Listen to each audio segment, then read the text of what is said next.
और पत्नी उसको बार बार टोकती थी कि हमारा परिवार है, बच्चे हैं, थोड़ी सी जिम्मेदारी समझ लो अपनी, घर कैसे चलाएंगे, मैं दिन भर काम करती हो, आपकी जिम्मेदारी है बाहर जाके थोड़े पैसे कमाऊं। इसे रोज वो बहुत सुनता था, लेकिन वो चाहे जितनी कोशिश करे उससे कुछ बन नहीं पाता था। जब वो ऑफिस जाता था तो ऑफिस में उसका बॉस उससे परेशान था। बॉस बोलता था ये कैसा एम्प्लॉई है, बार बार धमकियां देता था, सुधर जा नहीं तो काम से निकाल दूंगा। वहां पर भी काम होता नहीं था बंदे से, और सब उसको गालियां देते थे कि ये आलसी है, इससे काम नहीं होता, इसमें विल इश्यूज है, इसको काम करने की इच्छा नहीं है। और ये रोज सुनता था और मन में सोचता था यार, लेकिन मैं करना तो चाहता हूं, लेकिन मुझसे हो नहीं पाता, और अगर किसी से कुछ कहने की कोशिश करता हूं तो बदले में बस गालियां और डांट मिलती है। तो एक दिन उसका एक दोस्त घर पे आया, और जब उससे बातें करने लगा, उसको देखकर उसे कुछ डाउट आया। उसने कहा एक बात करते हैं, एक काम करते हैं, तू चल मेरे साथ, मुझे लगता है तेरे अंदर कोई प्रॉब्लम है। तो उसको डॉक्टर के पास लेके जाता है, और जब वो डॉक्टर के पास लेके जाता है, डॉक्टर उसकी कहानी सुनता है, उसको बस एक ही झलक में देखकर कहता है कुछ टेस्ट करा ले। उसके टेस्ट कराते हैं, और फिर पता लगता है कि बंदे में विटामिन डी की कमतरता थी, विटामिन बी की कमतरता थी। जो इसके शरीर में जो हमें चाहिए चीज़ें, बहुत ढेरों चीज़ें जो होनी चाहिए, उन सब की भरपूर कमियां थी। और इसीलिए इस बंदे में उस एक आलस, एक कमजोरी, एक इस प्रकार की क्या कहते हैं ना, परिस्थिति आ गई थी कि उससे कुछ काम चाहने पर भी वो नहीं कर पाता। और तब लोगों को पता चला यार इसके हृदय में प्रॉब्लम नहीं था, ये बंदा बड़ा ईमानदार था, अपने बच्चों से प्रेम करता था, अपनी जिम्मेदारी जानता था, लेकिन कर नहीं पाता था। लेकिन लोगों ने उसको देखकर उसका न्याय कर दिया था, और उसको मदद करने के बजाय उसको क्या कर दिया, उस पे इल्जाम लगाया, उसको और बुरा फील कराया, उसको और मतलब ऐसी ऐसी बातें सुनाई कि उससे उसका जो मोराल था, उसकी जो इच्छा भी थी, वो मरने लग गई थी। ऐसे ही अनेक विश्वासी अपना आत्मिक जीवन जीते। अब उनके आत्मिक जीवन में इस प्रकार की बात होती है। इच्छा बहुत लोगों के जीवन में है, लेकिन कई बार हम मसीह जीवन जीना चाहते हैं और चाहने के बावजूद नहीं जी पाते। इसीलिए नहीं क्योंकि हमारे अंदर कोई विल इश्यू है, हमारे अंदर एक एटीट्यूड इश्यू है, इसलिए क्योंकि हमारे अंदर कुछ विटामिन की कमी है, इसलिए क्योंकि हमारे अंदर कुछ ऐसी चीजें जो होनी चाहिए नहीं है। और उसमें से सबसे प्रथम है विटामिन एल। ये क्या होता है विटामिन एल? आज सुबह हम विटामिन जी की बात कर रहे थे, मैं नहीं बताऊंगा वो सीक्रेट क्या है, कार में बात हो रही थी, भाई जानते अलग सा विटामिन है वो विटामिन जी, बट उसकी बात नहीं कर रहा हूं मैं विटामिन एल की बात कर रहा हूं। क्या होता है विटामिन एल? हाँ, जो मसीह जीवन की नींव है, प्रेम, एल फॉर लव। आप प्रेम के बिना मसीह जीवन को जी नहीं सकते। प्रेम के बिना आप मसीह जीवन जीना ये असंभव है। हम मसीही जीवन क्या है लोगों को बहुत बता सकते, लोगों को कह सकते ये करो वो करो, चर्च आओ, इस प्रकार से जियो, घर में ऐसे रहो, ये करो, सारी चीजें बोल सकते, लेकिन जब तक विटामिन एल नहीं मिलता, वो करने की ताकत किसी के अंदर नहीं है। इनफैक्ट अगर मैं आपको पूछूं, एक मसीह जीवन, एक नया जन्म पाए हुए विश्वासी का सबसे बड़ा चिन्ह क्या है? एक नया जीवन पाए हुए व्यक्ति का, एक न्यू बॉर्न बिलीवर का सबसे बड़ा चिन्ह क्या? प्रथम चिन्ह कि आपके अंदर एक नया जीवन आ चुका है और आप पवित्र आत्मा से भरे हुए हैं। What's the prime evidence? Bible हमें बताती है 1 John chapter 4 verse 7। पहला यूहन्ना 4:7 पढ़िए। हे प्रियो, हम आपस में प्रेम रखें, क्योंकि प्रेम परमेश्वर से है, और जो कोई प्रेम करता है वह परमेश्वर से जन्मा है और परमेश्वर को जानता है। जो कोई प्रेम करता है वो परमेश्वर से जन्मा है और वो परमेश्वर को जानता है। परमेश्वर से जन्मा है और परमेश्वर को जानता है। यीशु मसीह ने जॉन 17:3 में कहा, परमेश्वर को जानना अनंत जीवन है। और यहां वही जॉन कहता है, जो प्रेम करता है उसने परमेश्वर को जाना है, उसने अनंत जीवन पाया है। जो प्रेम करता है उसने नया जीवन पाया। So what's the primary evidence कि आप एक मसीही हो, आप एक पवित्र आत्मा से भरे हुए विश्वासी हो? इसका प्रथम जो चिन्ह है वो है प्रेम। It's love. इस बात पर बहुत विवाद होता है आज दुनिया भर में कि पवित्र आत्मा पाने का चिन्ह क्या है। अगर आप पेंटिकॉस्टल चर्चेस में जाओगे तो वो आपको बताएंगे क्या है एविडेंस? अन्य भाषाओं में बात करना। अगर आप अन्य भाषाओं में बात नहीं करते तो आपके पास पवित्र आत्मा नहीं है। अगर आप अन्य भाषा में बात करते हैं तो आपके अंदर पवित्र आत्मा है। ये एक विचारधारा है। किसी और की विचारधारा है पवित्र आत्मा में मिला है, इसका प्रमाण है कि आपने बपतिस्मा लिया है। आपको कोई फीलिंग हो या ना हो, दुनिया का सबसे मेजर क्रिश्चियन डिनोमिनेशन कैथोलिसिज्म ये सिखाता है कि जब आपका बचपन में बपतिस्मा हुआ और बाद में आपका दृढ़ीकरण कहते हैं, कॉन्फर्मेशन, उसको अगर वो हुआ है तो आपको पवित्र आत्मा मिल गया, चाहे आपके पास कोई एविडेंस हो या ना हो। लेकिन बाइबल हमें साफ बताती है कि अगर आप नया जन्म पाए हुए विश्वासी हो, आत्मा से आपने जन्म लिया है, तो आपके अंदर सबसे प्रथम क्या चीज दिखाई देगी? प्रेम। और यही प्रेम हमें विश्वासी जीवन जीने की ताकत देता है। It's all about love. हम पिछले कुछ हफ्तों से रिश्तों की बात कर रहे हैं। मैंने कहा था कल कि ये मेरा होपफुली आखिरी सर्मन होगा, अनलेस मैं कुछ दिनों में डिसाइड करूं कि हम रिपीट करें इन चीजों को, क्योंकि जब तक वो चीजें हमारे अंदर आती नहीं, ये हमें ये बातें सुनते रहना जरूरी है। इस संदेश में मैं आपको बताना चाहूंगा कि रिश्ते प्रेम के बिना नहीं बनाए जा सकते, चाहे वो हमारे और परमेश्वर के बीच का रिश्ता हो या हमारे आपसी रिश्ते हो।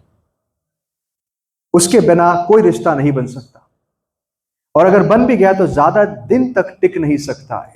सारे रिश्ते प्रेम से बंधे हुए रहते हैं, और जब तक हमारे अंदर प्रेम नहीं आता तब तक हम एक सक्सेसफुल क्रिश्चियन लाइफ जी नहीं सकते। अब प्रेम ऐसी चीज है जो हम अपने आप से उत्पन्न नहीं कर सकते। थोड़ी देर में देखेंगे कि प्रेम जब हमारे अंदर होता है तो उसके चिन्ह क्या है। लेकिन आपको पता है कि प्रेम एक मसीही जीवन का फाउंडेशन है। It is the very foundation of the Christian life. उनसे प्रेम करना जो आपके साथ अच्छे होते हैं कोई बड़ी बात नहीं है। उन लोगों से प्रेम करना जो आपसे प्रेम करते हैं कोई बड़ी बात नहीं है। तो सब करते, दुनिया भी करते है। यीशु मसीह ने खुद कहा अगर तुम उन्हीं से प्रेम करोगे जो तुमसे प्रेम करते हैं तो तुम्हारे और दुनिया में चुंगी लेने वालों में कोई फर्क नहीं। बट यीशु का स्टैंडर्ड और एक्सपेक्टेशन क्या था? अपने दुश्मनों से प्रेम करो। अब दुश्मनों की बात तो दूर है, छोड़ दो दुश्मनों को। आप में से या हम में से कितने लोगों के जीवन में कोई ना कोई ऐसे इंसान है जो थोड़े से डिफिकल्ट है, प्रेम करना थोड़ा सा मुश्किल है। उनसे प्रेम करना, उनके प्रति कोई भी अच्छी भावना उत्पन्न करना बड़ा मुश्किल होता है। क्या करें? क्या आपके जीवन में ऐसा कोई है इंसान जिससे आप बहुत प्रेम करते हैं या आदर देते हैं? आपने उस इंसान को बहुत इज्जत दी, आप उसके साथ बहुत अच्छे से रहते हो, लेकिन एक दिन आप सुनते हो कि वही इंसान आपके पीठ पीछे आपकी बुराई कर रहा है या आपके परिवार की बुराई कर रहा है, तो आपको कैसा लगेगा? स्पेशली जब आपको कोई रीजन नहीं, आप उससे बहुत इज्जत करते हो, बहुत प्रेम करते हो, शायद वो आपका परिवार वाला हो, तो आपको कैसे लगेगा? या कुछ लोगों की आदत होती है कि उनसे आप कितने भी प्रेम से बात करो, वो आपसे कैसे बात करेंगे? टेढ़ा होकर बात करेंगे। तो आप कोशिश बहुत करते हो कि मैं किसी के साथ एक रिश्ता बनाऊं या किसी के साथ मैं प्रेम से रहूं, लेकिन सामने वाला अगर प्रतिसाद नहीं देता तो आप क्या कर सकते हो? क्या कर सकते हो? कुछ नहीं, मुश्किल है। क्या है ऐसी परिस्थितियां होती है जीवन में? क्या मैं काल्पनिक बातें कर रहा हूं? होती है। पिछली बार मैंने कहा था, जब किसी के मन में कड़वाहट होती है वो इसलिए होती है क्योंकि कई बार हमारा घमंड बहुत बड़ा होता है, अहम ईगो बहुत बड़ा होता है, और उसको जब ठेस पहुंचती है तो हमें बुरा लगता है, हम कड़वाहट को जगह देते हैं। बट वो एकमात्र कारण नहीं है हृदय में ठेस पहुंचने का। ठेस और कई कारणों की वजह से पहुंचती है। जब कोई आप जिससे प्रेम करते हो, जब आप किसी की बहुत इज्जत करते हो, जब वो व्यक्ति आपको धोखा दे तो आपको ठेस पहुंच सकती है। जब कोई व्यक्ति जिसके ऊपर आप भरोसा करते हो आपका भरोसा तोड़ते हैं, आपको ठेस पहुंच सकती है। और कई बार ऐसी परिस्थितियों में इंसान क्या करता है, इंसान उस दूसरे व्यक्ति से नफरत करने लगता है। And we can be justified, हम कह सकते हैं देखो मेरे पास कारण है कि उस व्यक्ति ने यह किया, इसके लिए मैं उससे आज नफरत करता हूं, या मुझे उसके साथ व्यवहार करना पसंद नहीं, मैं उससे दूर रहना चाहता हूं। अगर हम इस प्रकार का जीवन जीते हैं तो हमारे और दुनिया में कोई फर्क नहीं। एक स्त्री थी, एक बार अफ्रीकन अमेरिकन वुमन, उसका बेटा एक समय अनफॉर्चुनेटली एक गलत संगति में उसकी संगति हुई, वाज इन रॉन्ग कंपनी, और उस संगति में रहते समय किसी के साथ उसका झगड़ा हुआ, एक और व्यक्ति के साथ। ये माँ थी, उसका लड़का अनफॉर्चुनेटली प्रभु को नहीं जानता था, और ऐसे ही एक झगड़े में एक दिन उस लड़के का जो दोस्त कहो या उनके गैंग में जो व्यक्ति था, उनमें से गन निकालता है और ट्रिगर खींचकर इसको मार देता है। He kills him on the spot. अब जरा सोचिए, मां को जब खबर मिलती है उसका बेटा मर चुका है, वो उसकी लाश लेती है, सभा होती है, उसको दफनाने के बाद बहुत शोक मनाती है। लेकिन कुछ दिनों के बाद, वो लड़का जेल में है जिसने उसको मारा, कुछ दिनों के बाद वो उस लड़के को मिलने जाती है, और जब उस लड़के को मिलने जाती है वो एक गवाही देती है कि मैंने जब इस लड़के को देखा मुझे गुस्सा नहीं आया, मुझे दया आई। अब ये वो ऐसी चीज नहीं है जो हम मैन्युफैक्चर कर सकते हैं, प्रिटेंड कर सकते हैं, या आपको कहूं भाई आप सबको क्षमा करो, हाँ बहुत इजी है भाई मैं कर दूंगा, ऐसा नहीं है।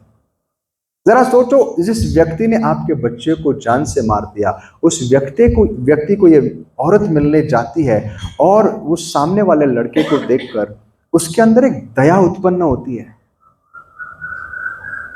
She feels bad for him, और उसके बाद वो उससे बातें करने लगती है और कहती है तूने जो काम किया उसके लिए मैं तुझे क्षमा करती हूं, और थोड़ी सी उसके साथ बात करती है और वहां से चली जाती है। फिर ये चीज थोड़ी सी चलते रहती है, वो बार बार आती है।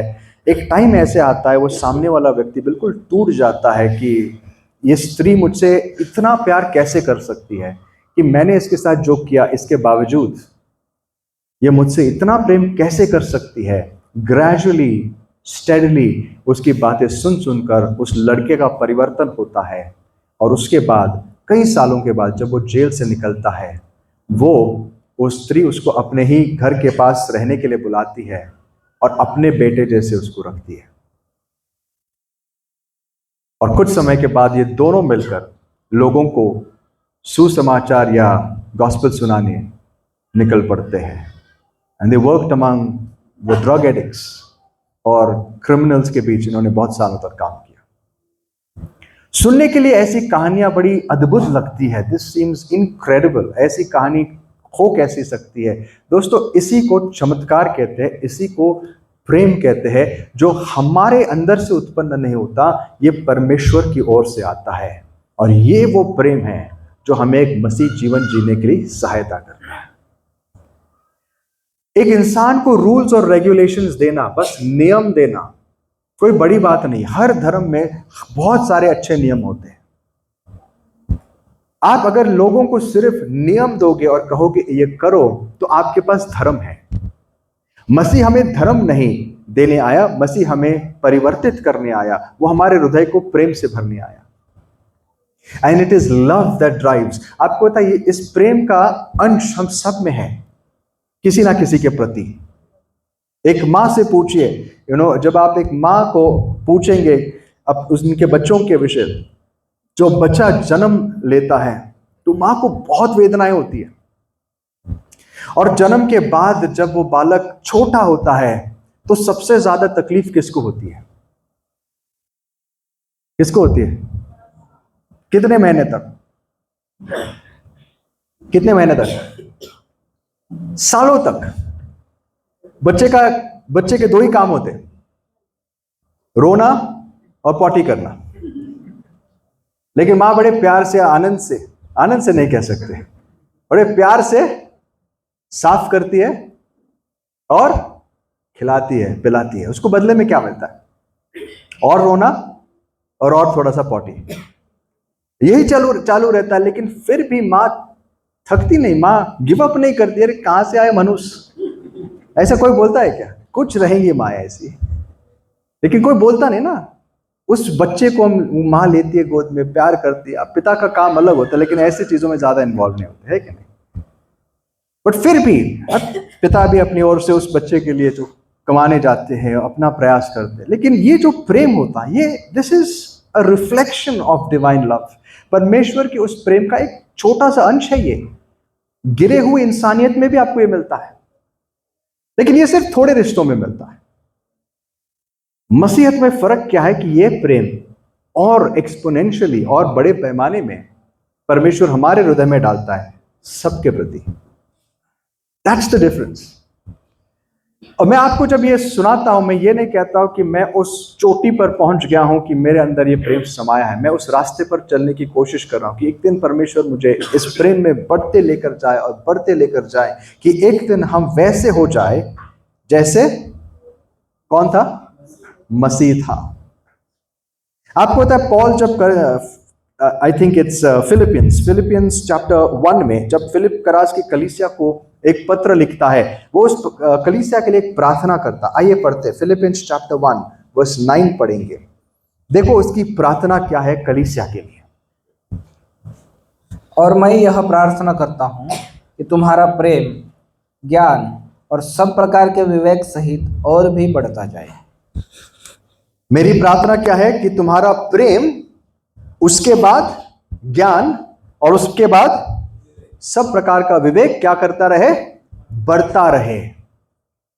अब इसका प्रमाण क्या, इसका मतलब क्या है कि पॉल रिकॉग्नाइज करता है कि इनके अंदर एक लेवल का, एक मात्रा में परमेश्वर का प्रेम आ गया है, और अब वो प्रार्थना करता है ये प्रेम क्या रहे? ये प्रेम बढ़ता रहे, ये प्रेम बढ़ता रहे, और एक ऐसे जगह में पहुंच जाए जहां पर एक दिन ये परिपूर्णता में आएगा। That love has to grow.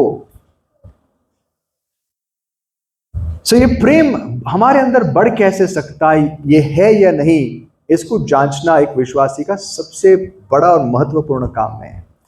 Do we have this love? देखो हमारे पास ज्ञान बहुत हो सकता है, आज ज्ञान की कमी नहीं है। अच्छा ज्ञान, बुरा ज्ञान, सब, मतलब ज्ञान बहुत है। आज लोगों के पास वरदानों की भी कमी नहीं, चाहे वो जेन्युइन हो या फेक हो, सब तरफ आपको दिखेंगे कोई ना कोई किसी ना किसी वरदान को डिस्प्ले करता है। अगर कमी किसी बात की है तो है जेन्युइन प्रेम की, और वो सबसे इंपॉर्टेंट है। Love is the principal thing. इसीलिए पौलुस क्या कहता है 1 कोरिन्थियंस चैप्टर 13, तो आइए वहां से आज शुरू करते हैं।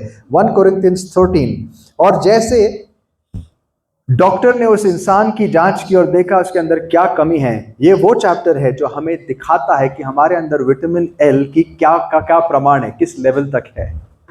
तो आज चेक करते हैं हमारे अंदर विटामिन एल कहां तक है, और अगर कम है तो उसके लिए हम क्या करें। सबसे पहले शुरुआत से पढ़ेंगे भाई, क्या कहते हैं अपोस्टल पॉल प्रेम के विषय। यदि मैं मनुष्यों और स्वर्गदूतों की बोलियां बोलूं और प्रेम न रखूं, तो मैं ठनठनाता हुआ पीतल और झंझनाती हुई झांझ हूँ।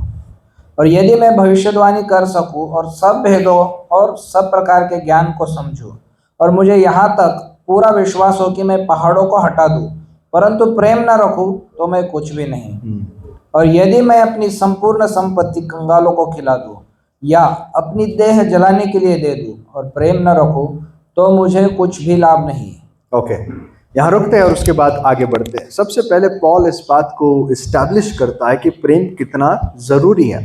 वो कहता है अगर मैं सारे मनुष्यों की और एंजल्स की, दूतों की भाषाएं बोलूं और मेरे अंदर प्रेम नहीं तो मैं क्या हूं?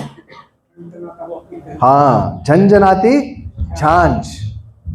झांझ म्यूजिक के साथ बड़ी अच्छी लगती है, लेकिन आप बस बेसुरी झांझ जहां वहां बजाते रहो तो क्या लगेगा? बड़ा डिस्टर्ब होता है। वैसे ही आपके अंदर झांझ आपके पास है लेकिन प्रेम नहीं तो क्या होगा? आप अन्य भाषा में जितनी बातें करो, जितनी बातें करो। आज हम बात कर रहे थे एक व्यक्ति की जो अन्य भाषा में बहुत बात करता है लेकिन जीवन बिल्कुल उल्टा है।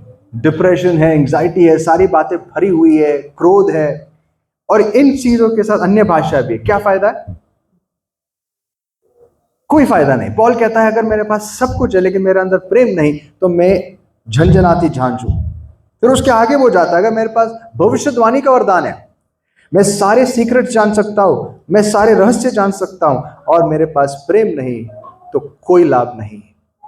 फिर वो कहता है कि मेरे अंदर इतना विश्वास हो कि मैं पहाड़ों को हटाऊं और पूरी संपत्ति दे दूं। देखो, इंसान बिना प्रेम के भी कर सकता है इस चीज। आपको पता है लोग सैक्रिफाइस क्यों करते हैं?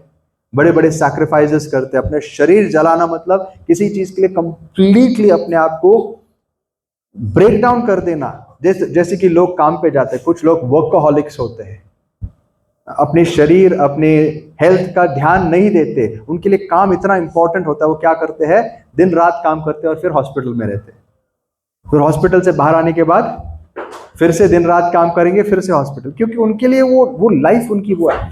सो बहुत मोटिवेशन हो सकते हैं ये सारी चीजें करने के लिए। कुछ लोग चर्च बहुत रेगुलरली आते हैं, और चर्च आना हमेशा अच्छा होता है, लेकिन हमेशा उसके साथ मोटिव्स भी चेक करने जरूरी होते हैं। हम जब कैथोलिक चर्च में मैं जाता था, बहुत सारे लोग आते थे, अलग अलग मोटिवेशन से आते थे, खास करके जवान लोग। जवान लड़के क्यों आते थे चर्च? रेगुलरली आते थे, क्योंकि जवान बहनें भी आती थी, उनके लिए बहनें नहीं होती थी। वो एक मोटिवेशन होता है कि हम चर्च किसी और के लिए आए। या कोई आता है क्योंकि दिन भर जिंदगी में परेशान है, मेरे पास ये संकट है, वो संकट है, ये है, तो क्या करे? किसी ने बताया कि चर्च जाएंगे तो प्रॉब्लम सॉल्व हो जाएंगे, तो वो चर्च आते हैं। आप बहुत मोटिवेशंस हो सकते हैं, और ये सारे motivations except the first one okay है। बट अगर आपका मोटिवेशन प्रेम नहीं, तो हर चीज की वो जो भी आप करते हो वो क्या हो जाता है? शून्य। It's useless. Do it for the love of God. आप अगर घर पे भी प्रार्थना करते हो, वो प्रार्थना एक रिवाज जब बन जाती है, आपके प्रार्थना का कोई फायदा नहीं। लेकिन वो प्रार्थना जब प्रेम से आती है, बिकॉज यू लव गॉड, उसमें एक अलग ही मजा होता है, उसमें एक अलग आनंद होता है। दोस्तों, मैंने कहा था शुरुआत में, the first sign of the new birth, नए जन्म का पहला चिन्ह है प्रेम। आप परमेश्वर से प्रेम करने लगते हो। किसी को बताना नहीं पड़ता कि आप प्रार्थना करो, किसी को बताना नहीं पड़ता चर्च आओ। ये सारी चीजें हमारे अंदर से निकलती है। आप इसके लिए भूखे और प्यासे हो जाते हो, बिकॉज यू लव गॉड। तो इसके लिए पॉल कहता है अगर मेरे पास ये सारी चीजें, मैं सब कुछ करूं, त्याग करूं, बलिदान करूं, वरदान दिखाओ, प्रेम नहीं तो मेरे अंदर कोई फायदा नहीं मेरा। अब वो जाता है आगे डिस्क्राइब करने के लिए कि प्रेम होता क्या है, क्योंकि इसके ऊपर भी we can misunderstand this very easily. प्रेम होता क्या है? तो प्रेम के कुछ गुण वो बताता है। आइए थोड़ा समय उसके ऊपर हम बिताएंगे। वर्स 4 से हम पढ़ेंगे। आइए भाई, एक एक करके। Let's read 2-3 at a time. 3 पढ़िए। प्रेम धीरजवंत है और कृपालु है। प्रेम डाह नहीं करता, प्रेम अपनी बड़ाई नहीं करता। ठीक है, यहां रुकते हैं। फुल वर्स पढ़िए 4, नो प्रॉब्लम। और फूलता नहीं। ठीक है। Love is patient. प्रेम का पहला चिन्ह क्या है? इफ यू हैव लव, आपके अंदर क्या आएगा? धीरज। सो अगर आपके अंदर धीरज नहीं है, मतलब आपके अंदर कौन से विटामिन की कमी है? एल। अगर आपके अंदर प्रेम नहीं है, धीरज नहीं, मतलब आपके अंदर किस चीज की कमी है? प्रेम। आप ये नहीं कह सकते कि यार धीरज बढ़ाओ, धीरज बढ़ाओ। That's not the solution. जैसे वो बेचारा बंदा बहुत थका हुआ रहता था, उसको नहीं बोलो काम करो, एक्सरसाइज करो, नहीं कर पाया, उसको B12 के डोज देने पड़ेंगे, विटामिन डी के डोज देने पड़ेंगे, तब जाके उसके अंदर ताकत आएगी। वैसे एक इंसान के अंदर जब धीरज नहीं होता, उसके अंदर पेशेंस नहीं, इसका मतलब क्या है? एल की कमी थोड़ी सी कम हो गई है, लेवल थोड़ी सी कम हो गई है। Patience, that's the first thing. जब प्रेम आने लगता है, उसका पहला साइन होता है आप धीरजवंत हो जाते हैं। You are patient with people. जब लोग गलतियां करते हैं, आप इमीडिएटली रिएक्ट नहीं करोगे, आप लोगों को समय दोगे, आप लोगों को थोड़ा सा लेवरेज दोगे कि यार ठीक है, गलतियां सबसे होती है, आप धीरज रखोगे। अगर आपके साथ कुछ गलत होता है और यहां आपका फ्यूज उड़ जाता है, बहुत बड़ी प्रॉब्लम है। किसी ने थोड़ा सा कुछ कह दिया, आपको गुस्सा आता है, प्रॉब्लम कहां पर है? प्रॉब्लम है कि आपके अंदर प्रेम की कमी है। Love is kind. काइंड किसको कहते हैं? कृपालु, दया। मुझे बताइए, हम जब अब ये this is for self introspection, जब हम अपनी जिंदगी जीते हैं और हमें अपने आप को यह सवाल पूछना है कि हम एक डेली लाइफ में मेरा काइंडनेस का जो कोशेंट है कितना, मतलब मैं कितनी, मेरे अंदर कितनी दया है। When was the last time you experienced compassion? आपने किसी पर कृपा की है। When was the last time you experienced compassion? आप समझते हो compassion क्या होता है? एक दिन यीशु मसीह लोगों से बात कर रहे थे, 5000 की भीड़ थी, और उस शाम यीशु ने देखा इतने लोग जमा है लेकिन उनके पास खाने के लिए कुछ नहीं। बाइबल क्या कहती है? यीशु को उनके ऊपर दया आई है। फिर यीशु के पास एक कोढ़ी आता है, उस कोढ़ी को देखकर सारे लोग दूर भाग रहे थे, और यीशु के मन में क्या आया? दया। ना, मैं शायद कुछ कंट्रोवर्शियल कह दूंगा, दिस इज लाइक एक डिवाइडिंग लाइन है, बट कई बार हम डिवाइड करते हैं डिनोमिनेशंस के बेसिस पर, ये डिनोमिनेशन ये वैसा है, वो वैसा है, बट इन सब में कहीं ना कहीं हम भूल जाते हैं कि हर जगह हमें एग्जाम्पल्स मिलते हैं मसीह के प्रेम के। आपने मदर टेरेसा की बात तो सुनी होगी ना? कई बार मैं सोचता हूं, वो स्त्री जब कलकत्ता के उस शहर में आई, और उस शहर में हम जानते हैं कि उस समय कितनी गरीबी थी, और पता नहीं आप लोगों ने कोड़ियों को नजदीक से देखा, हमारे स्कूल के बाहर ही बैठते थे वो, और मैं देखता था, मतलब जब मैं रिक्शा में जाता था स्कूल, हमारा रिक्शा वहां से जब गुजरता था तो कई बार हम अपनी नाक को पकड़ लेते थे। वो जगह भी वैसी थी, और वहां पर ये कोड़ी बैठे हुए थे, उनके पैर सारे जख्मों से भरे हुए, हाथ में खून और उसके ऊपर बैंडेजेस।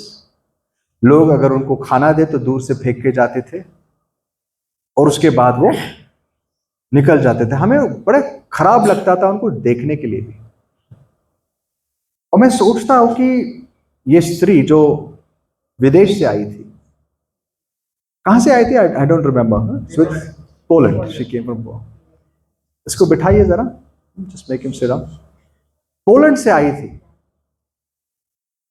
जरा सोचिए, वो उस देश में क्लीनलीनेस के क्या स्टैंडर्ड्स होते हैं, हाँ, वहां कैसे लोग रहते हैं, चम्मच कांटे से खाते हैं, घर में क्या वातावरण होता है। और ऐसे वातावरण से एक स्त्री इंडिया आती है, गरीब से गरीब शहर में जाती है, और इन कोड़ियों के घाव अपने हाथों से बिना ग्लव्स कोई चीज डाले साफ करती है।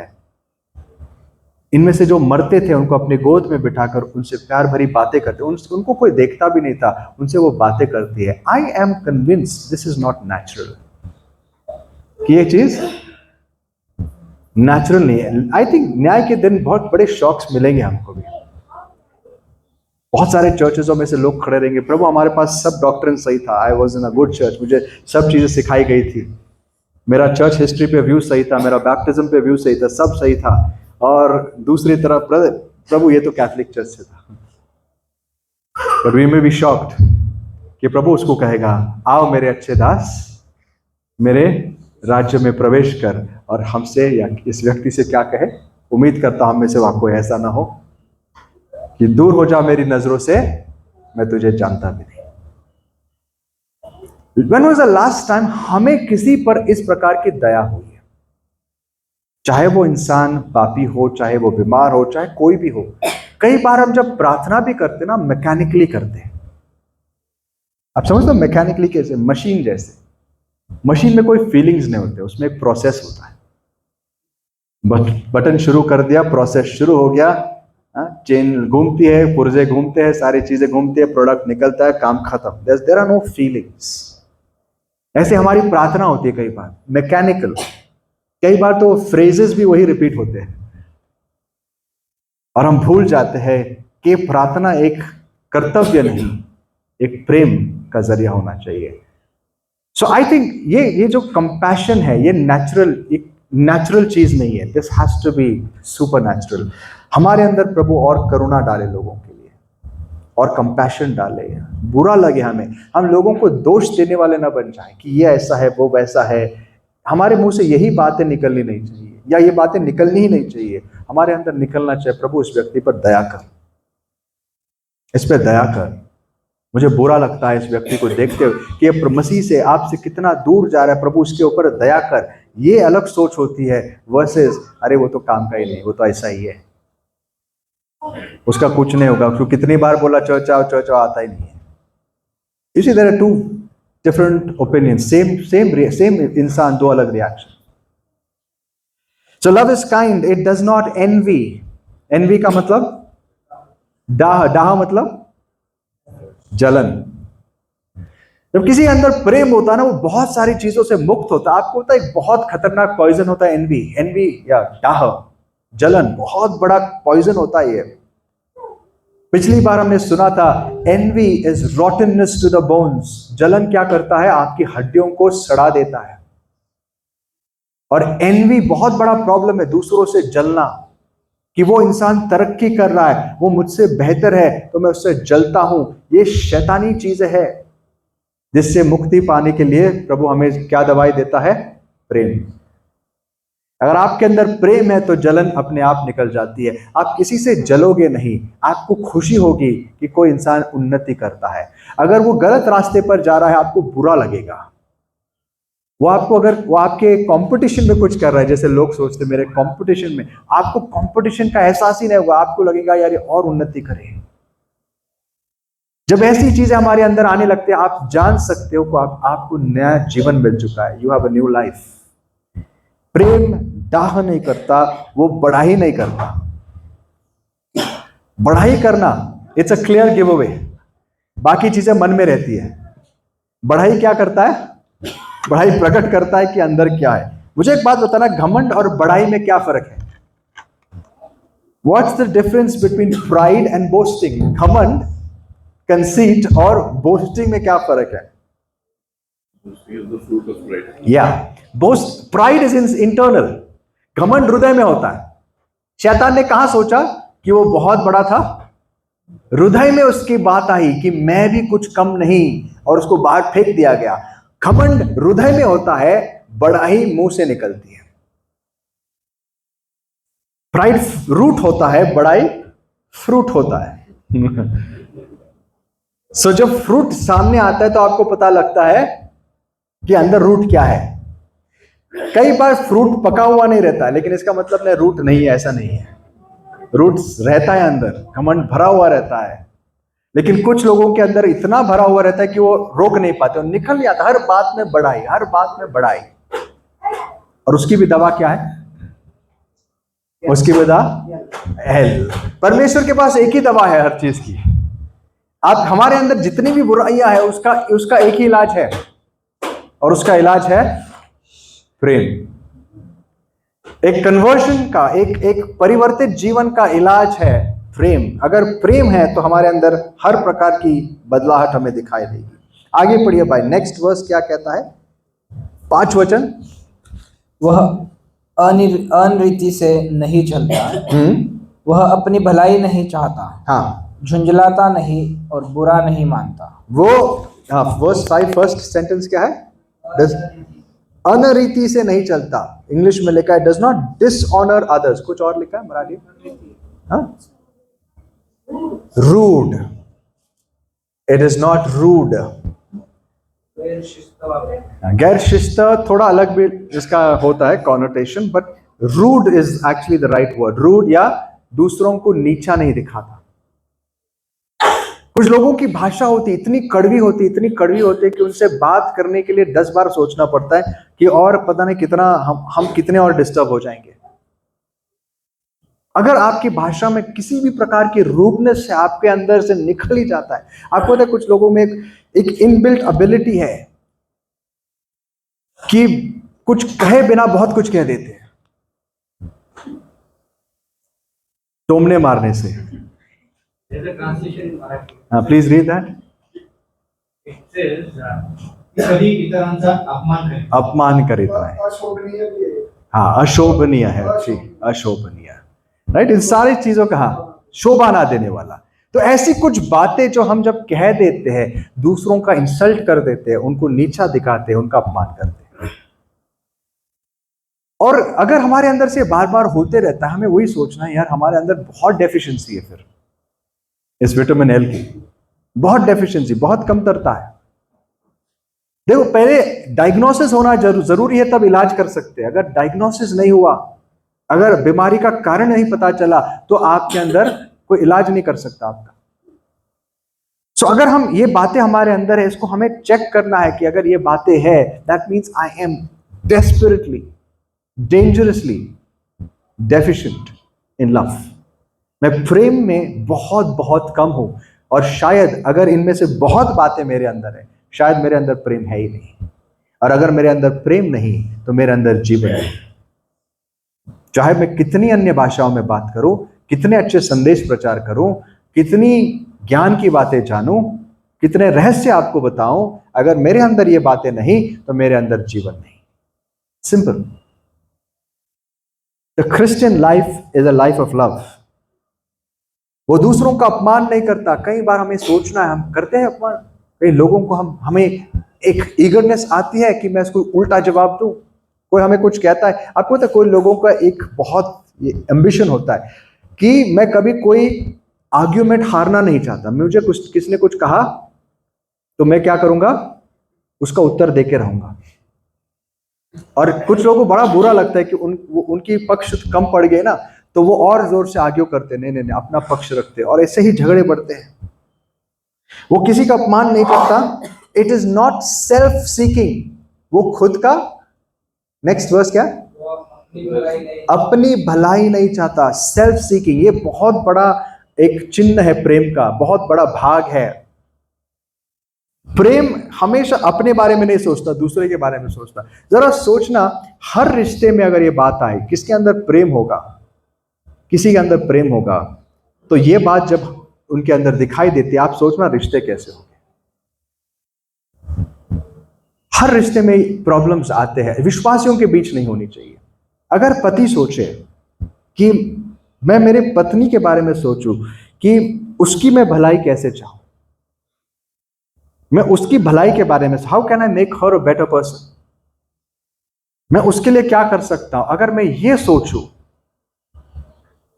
तो मेरा और मेरे पत्नी का रिश्ता बहुत अलग होगा। अगर पत्नी ये सोचे मैं मेरे पति के लिए क्या करूं, how can I think of his benefit, बहुत अलग होगा। बट अक्सर हर रिश्ते में हमारी एक्सपेक्टेशन क्या होती है कि मैं, मेरे बारे में, मुझे इस रिश्ते से क्या मिलेगा। वन ऑफ द रीजंस क्यों हम ये नहीं कर पाते इसलिए है क्योंकि अगेन लाइक आई सेड, ये तो सारे बाहरी चिन्ह है, अंदर में क्या डेफिशिएंसी है उसके लिए हम आज दुआ करेंगे। You think of it, you know, क्यों दुनिया में रिश्ते बिगड़े हुए हैं? दुनिया में अनफॉर्चुनेटली चर्च में क्यों रिश्ते बिगड़े हुए हैं? क्योंकि हर इंसान अपना स्वार्थ देखता है। हर इंसान अपना स्वार्थ देखता है। पति को हमेशा शिकायत रहती है कि मेरी पत्नी क्या नहीं करती। पत्नी को हमेशा शिकायत रहती, पति क्या नहीं करता। सास को हमेशा शिकायत रहती, बहू क्या नहीं करती। और बहू को हमेशा शिकायत रहती, सास क्या नहीं करती। ससुर और क्या बोलते हैं उसको, सन इन लॉ को, दामाद का ज्यादा प्रॉब्लम नहीं होता है क्योंकि साथ में रहते नहीं, है कि नहीं? और इसीलिए लोगों को सोचते दूर रहेंगे तो रिश्ते अच्छे रहेंगे। एक प्रकार से ठीक है, लेकिन आप कितने लोगों से दूर रहेंगे? कितने लोगों से दूर रहेंगे? अगर यही सोल्यूशन है कि आपकी बनती नहीं तो दूर रहो, तो हम सबको एक एक घर लेके एक एक कोने में रहना पड़ेगा, है कि नहीं? सोल्यूशन वो नहीं है, सोल्यूशन है प्रेम। जब प्रेम आता ना, हर घर स्वर्ग बन जाता है। जब प्रेम आता है, हर रिश्ता अनोखा बन जाता है। क्यों हम नहीं कर पाते? अगर हम one of the most talked about relationship, जिसके ऊपर बहुत मजाक होते हैं, सीरियल्स बनते, सब बनते, कौन सा रिश्ता? सास बहू का रिश्ता। इसके ऊपर लोगों ने कितना कमाया है, देखो, इस एक रिश्ते के ऊपर सालों साल चलने वाले सीरियल्स बन गए, क्योंकि ये जिंदगी, इंसान की जिंदगी की कहानियां है। लेकिन जो दुनिया की कहानी है वो विश्वासियों की कहानी नहीं होनी चाहिए। हर सास सोचती है कि मैं जब बहू थी मैंने ये सब सहा, क्योंकि सास भी कभी बहू थी, तो उसको लगता है मैंने ये सब सहा तो अब मैं बॉस बन जाऊंगी, तो अब मेरे बहू ने सहना चाहिए। बहू बोलते वो सह लेते, फिर बाद में बहू क्या बोलती है? अब मेरी बारी। ये दुनिया में ठीक है, लेकिन क्या ये मसीह घरों में हो सकता? होना चाहिए। वो सास ये नहीं सोचती कि उसकी भी बेटी है, वो भी किसी के घर में जाएगी और उसकी सास भी वो करे तो करती है। अगर हम अपने बारे में सोचना कम करें और ये सोचे कि नहीं, मैं इस व्यक्ति के लिए क्या कर सकता हूं और ये हमसे नहीं होगा। मैं आपको कहना चाहता हूं, दिस इज नॉट समथिंग, मैं इसको अंडरमाइन नहीं करता हूं कि ये चीज हमसे होगी या बहुत आसान है। बिल्कुल आसान नहीं है। इसके लिए हमें बहुत बहुत अनुग्रह चाहिए, परमेश्वर का सुपरनैचुरल उसकी सहायता हमें चाहिए। उसके बिना हम ये नहीं कर सकते। और यही वो चिन्ह है कि हमारे अंदर नया जीवन आया है। वो हमेशा दूसरों के बारे में सोचता है। नेक्स्ट पॉइंट है, it is not easily angered. वो जल्दी से क्रोधित नहीं होता।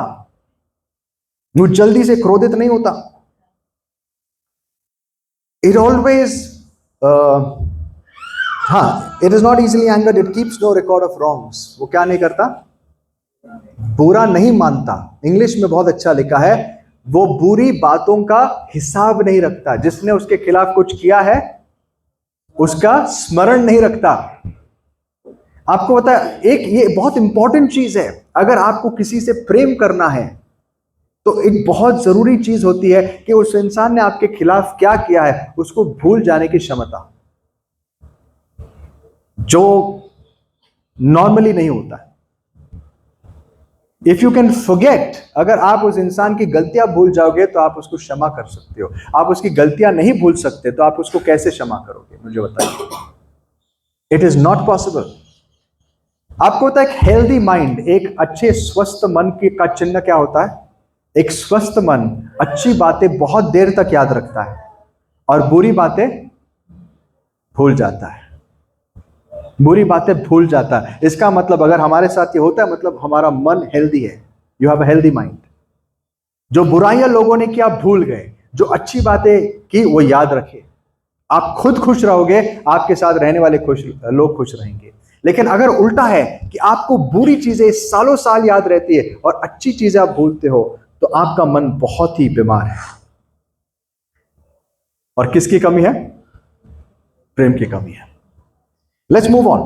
It always, love does not delight in evil. पढ़िए भाई 6 वचन। कुकर्म से आनंदित नहीं होता, परंतु सत्य से आनंदित होता है। कुकर्म से आनंदित नहीं होता या बुराई से आनंदित नहीं होता। जब आपके अंदर प्रेम होगा, अगर आपके दुश्मनों के साथ भी बुरा होगा ना, आपको खुशी नहीं होगी। लेकिन प्रेम नहीं होगा तो आपको क्या लगेगा? अच्छा हो गया, डिजर्व्स इट, होना चाहिए ऐसे इसके साथ। लेकिन प्रेम जब आएगा तब उस समय हमें बुरी बातों से दुख होता है और सत्य में वो आनंद करता है। 7 वचन पढ़िए भाई। वह सब बातें सह लेता है, सब बातों की प्रतीति करता है, सब बातों की आशा रखता है, सब बातों में धीरज धरता है। सब बातें सह लेता है। That's another big aspect. सहने की शक्ति, सहन शक्ति। कई बार लोगों के साथ रहते हुए उनके कुछ मैनरिज्म्स होते हैं, कुछ चीजें होती है बहुत इरिटेटिंग होती है, चाहे उनका बर्ताव हो, चाहे उनके मैनर्स हो। कुछ चीजें होती है बड़ी इरिटेटिंग लगती है, मैं डिटेल्स नहीं बोलूंगा, लेकिन कुछ चीज मैं शुरू में जब हम मीटिंग्स में कहीं जाते थे, कुछ लोगों की बड़ी गंदी आदतें होती थी। साथ में खाने के लिए बैठे हैं, तो खाते खाते हम सब साथ बैठते हैं, तो खाते खाते वो अपनी उंगली चाट के फिर मेरे भी प्लेट में से खा रहा है।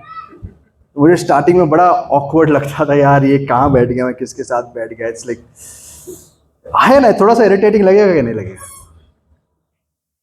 I mean normally you don't like that, right? आपको ये चीजें खुश नहीं करती, बट जैसे टाइम जाता है, if you really have God's love, you learn to ignore it. अभी भी हमको थोड़ा सा अनकंफर्टेबल लगेगा, लेकिन टाइम आएगा जब प्रेम आता है ना, जैसे कि माँ, अभी देखो हम एक दूसरे के प्लेट से इतने आसानी से नहीं करते, लेकिन माँ और बच्चा क्या करते हैं? माँ बच्चे के मुंह में डालती है और वो भी खुद खाती है, राइट? कभी आपने किया किसी के साथ ऐसा? इट्स इरिटेटिंग, आपको बड़ा ऑड लगता है। We can't, there are some things you can't tolerate, right? Physical हो या आपके ये किसी का बर्ताव हो, आप टॉलरेट नहीं करते हो, लेकिन जब प्रेम आता है ना, टॉलरेंस लेवल बढ़ जाता है। कुछ लोगों की आदतें होती है ना, अब शुरुआत में, अब कुछ लोग चाय पीते बड़े आवाज, वो कान में बड़ा इरिटेट होता है, हाँ? अब शुरू में कई समय था ऐसी कुछ चीजें, उस इंसान के साथ रहने के लिए मुझे को अच्छा नहीं लगता था, मतलब एक अजीब सा लगता है। फिर थोड़े समय में जब आप किसी से प्रेम करने लगते हैं ना, ये बातों का टॉलरेंस आपका बढ़ने लगता है। इट्स ओके, चलो ठीक है। कुछ बूढ़े लोग होते हैं, पेट की तकलीफ होती है, राइट? तो टॉलरेंस लेवल बढ़ना चाहिए कि नहीं बढ़ना चाहिए उनके साथ रहते समय? कुछ और लोग होते हैं जिनके अंदर कुछ और प्रॉब्लम्स होते हैं, राइट? अगर हमारे अंदर प्रेम नहीं, वी आर वेरी टची, हम क्या हो जाते हैं, बहुत मतलब हर चीज से। अब हम कई बार कहीं और जाते हैं, हमें ऐसा लगता है अरे यहाँ पर मतलब हम कैसे बैठे, लेकिन नहीं, जब परमेश्वर का प्रेम आता है तो क्या करते हैं, हम सहने की क्षमता हमारी बढ़ने लगती है। कोई बात नहीं, चलो ये मसीह के लिए हम कर रहे हैं, मसीह के लोग हैं। You begin to love. कई बार देखो, बच्चे कितने लोगों के बच्चे यहाँ पे, मैं जानता हूँ, लेकिन फिर भी हाथ उठाए जस्ट टू कंफर्म। जब आपका बच्चा बीमार होता है, छोटा बच्चा बीमार होता है, उसका नाक बहने लगता है, ऐसा हुआ है कभी? कितने लोग उनका नाक पोंछने की आदत रखते थे, उनका नाक पोंछा आपने? यू डू इट, आपका बच्चा है ना। पड़ोसी का किया कभी? पड़ोसी के बच्चे के भी नहीं करेंगे हम लोग, है कि नहीं? उसका नाक बह रहा है तो हम बोलेंगे यार इसका माँ को बुला, उसको पूछ लेते। वो दैट कनेक्ट इज नॉट, वो कनेक्ट नहीं हमारे अंदर, राइट? हमारा बच्चों को तो हाथ से निकालेंगे,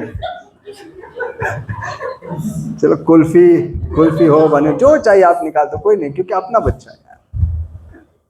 आपकी टॉलरेंस लेवल बढ़ती है, जहाँ प्रेम होता है वहाँ अपने आप ये टॉलरेंस बढ़ने लगता है, चाहे वो इन चीजों के विषय हो, चाहे वो उनके बर्ताव के विषय हो। आप सहने की ताकत रखते हो, कोई बात नहीं, आप इग्नोर करने लगते हो। That's the power of love. लेकिन वो नहीं होगा तो हर छोटी छोटी चीज से हम डिस्टर्ब होने लगेंगे, अरे इसने ये किया है, उसने वो किया है, इसने ये किया। ऐसे ही हमारी जिंदगी जाएगी और किसी से हमारी कुछ नहीं बनेगी। और फाइनली पॉल कहता है लव नेवर फेल्स। हर चीज फेल हो जाएगी, हर चीज, भविष्यवाणियां भी फेल होगी, लेकिन प्रेम नहीं फेल होगा। तो आज हमें क्या चाहिए?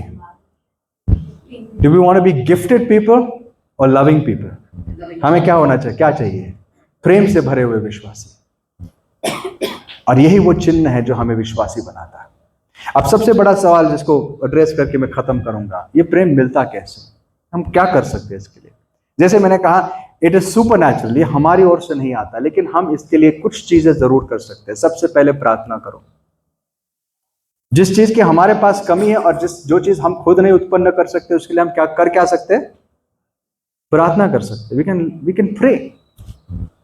कैन प्रे फॉर इट, कि प्रभु मेरे अंदर प्रेम की कमी है, इस बात को मानो, मैं इन चीजों में बहुत कम पाया जाता हूं, मुझे आपके प्रेम से भर दे, मुझे आपके प्रेम से भर दे। प्रेम का अल्टीमेट एग्जाम्पल है बलिदान दूसरे के लिए। जॉन क्या कहता है, इससे ऊंचा प्रेम, इससे बड़ा प्रेम नहीं हो सकता कि कोई अपनी जान किसी के लिए दे। मुझे एक बात बताइए, शुरुआत की कलीसिया में इतने लोग इतने धैर्य के साथ परमेश्वर के लिए क्यों अपनी जान देने तक के लिए तैयार थे? और अगर आप उनके इतिहास में उनकी स्टोरीज पढ़ो, रोंगटे खड़े हो जाते हैं, ब्लड कर्लिंग अकाउंट्स। उनको किस प्रकार से क्रूस पर बांधकर नीचे से आग लगाई गई और घंटे लगे उनको जलने के लिए, उस आग में जलते हुए वो परमेश्वर के गीत गा रहे थे। दोस्तों, ये नेचुरल चीजें नहीं है, ये हम अपनी ताकत से नहीं कर सकते। हम जब कहते हैं ना मसीह के लिए खड़े हो जाएंगे, ये करेंगे वो करेंगे, कई बार हम पतरस के जैसे बात करते हैं, प्रभु ये सब तुझे छोड़ देंगे लेकिन मैं नहीं छोड़ूंगा। We can say it, but करने की क्षमता और ताकत ये सिर्फ परमेश्वर देता है। It's a different story all together. आज हमें सामर्थ्य चाहिए, आज हमें वो अनुग्रह चाहिए परमेश्वर की ओर से, उसके प्रेम का। बाइबल कहती है परमेश्वर ने हमसे तब प्रेम किया जब हम उसको जानते भी नहीं थे। एक बात का निश्चित ये चीज जान लो कि जब तक आप प्रेम को अनुभव नहीं करते, आप प्रेम कर नहीं सकते। सो सीक गॉड्स लव, परमेश्वर के प्रेम का अनुभव पहले आप खोजो, क्योंकि जो मेरे पास है वही मैं आपको दे सकता हूं, जो आपके पास है वो किसी को आप दे सकते हो। अनलेस आपको प्रेम मिला नहीं तो आप दूसरे को दे नहीं सकते। बाइबल क्या कहती है, रोमन्स 5:5 में पढ़िए, रोम का रास 5 और उसका 5वां वचन।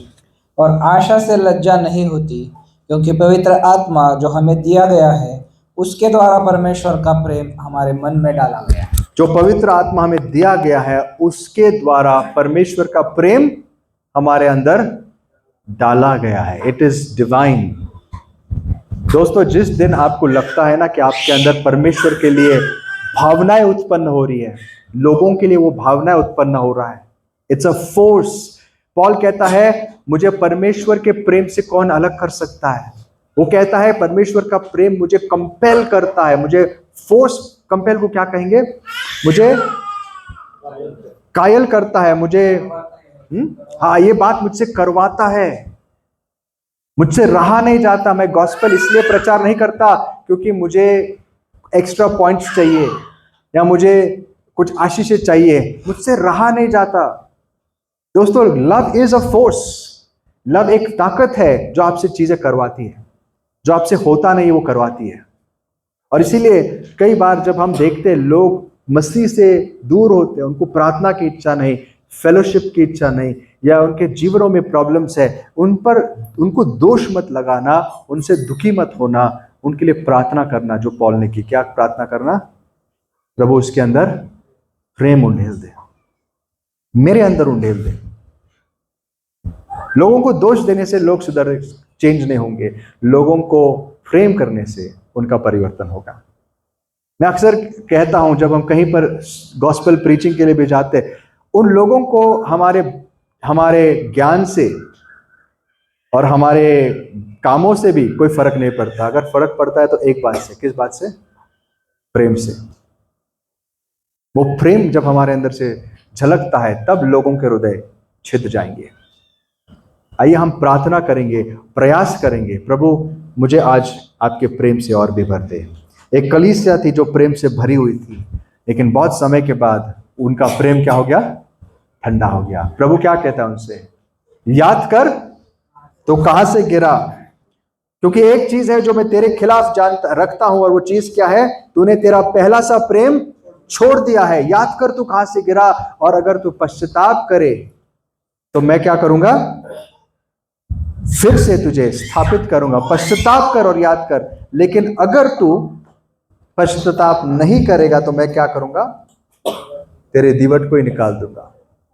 अगर प्रेम नहीं है दोस्तों तो किसी बात का लाभ नहीं। तो आइए पॉल के वचनों को याद करते हुए, परमेश्वर के वचनों को याद करते हुए आज प्रथम प्रेम के लिए प्रार्थना करते हैं। Let's love one another as Christ loved us. प्रभु ने जैसे हमसे प्रेम किया वैसे हम एक दूसरे से प्रेम करें। प्रभु हमको अनुग्रह दे। अपनी आंखें बंद करेंगे, सरों को झुकाएंगे और थोड़ा समय प्रार्थना में बिताएंगे, थोड़ा सा इंट्रोस्पेक्ट करेंगे। जब एक गीत यहाँ पर भाई लेंगे तब हम सारे प्रार्थना में रहेंगे और अपने मनों को तैयार करेंगे।